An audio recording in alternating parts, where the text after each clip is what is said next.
Hi പ്രിയപ്പെട്ട പ്രേക്ഷകരെ, ഇപ്പം ഇന്ന് രാവിലെ ഞാൻ നമ്മുടെ ടൗണിൽ തന്നെ ഞങ്ങളുടെ സിറ്റിയിൽ നിന്ന് ചുങ്കപ്പാറയിൽ നിന്ന് നേരെ സീക്കർ റോഡ് വഴി പോയത്. സീക്കർ റോഡ് വഴി നമ്മുടെ CCTVയുടെ ഒരു വർക്ക് കാണാൻ വേണ്ടി പോയതാണ്. അപ്പോഴൊരു ശ്രമദാനം നടക്കുന്നു. നമ്മുടെ കോൺഗ്രസിൻ്റെ ബൂത്ത് പ്രസിഡൻറ്റ് സലീം ഓരിക്കപ്ലാവിൽ അതുപോലെ തന്നെ ഇതുപോലുള്ള ശ്രമദാനം നമുക്ക് നാട്ടിൽ ചെയ്യുന്നവരോ കാരണം അധികം ആൾക്കാരും ചെയ്യാറില്ല. പക്ഷേ ഇത്തരം നമ്മുടെ റോഡ് സൈഡിൽ നിൽക്കുന്ന കാടുകളും മറ്റും വെട്ടിക്കളയാനും അതിൻ്റെ മിഷൻ വർക്ക് നടത്തി നിഷ്കാസനം ചെയ്യാനൊക്കെ സാധിക്കും. പലരും വിചാരിച്ചാൽ നമ്മുടെ വീടിനകത്തേക്ക് കയറുന്ന കാട് പോലും ആരും ഒരു കാരണവശാലും അത് ഒരു ഗവനിക്കത്തുമില്ല, അത് പറിച്ചു പോലും കളയാറില്ല. റോഡിലേക്ക് തള്ളിവിടാൻ പറ്റുന്നതാണ് നാട്ടുകാർ നോക്കുന്നത്.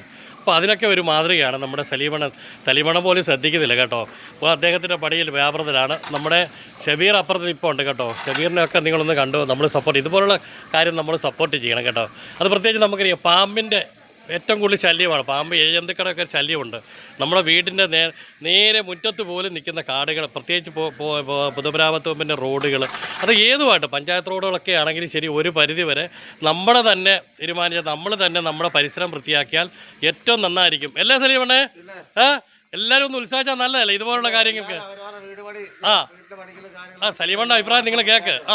കണ്ടോ സലീമണ്ണ അഭിപ്രായം? ഇതുപോലുള്ള ആളുകൾ നമ്മുടെ പൊതുസേവനത്തിൽ പ്രത്യേകിച്ച് നമുക്കറിയാം നമ്മുടെ പരിസരവും വീടും ശുദ്ധീകരിക്കാനും അതുപോലെ തന്നെ വൃത്തിയാക്കാനും തയ്യാറായാൽ നമ്മുടെ നാടും നമ്മുടെ പരിസരം രക്ഷപ്പെടും. ഓക്കെ, അടുത്തൊരു വീഡിയോ കാണുന്നവരെ നന്ദി, നമസ്കാരം. Okay, thank you.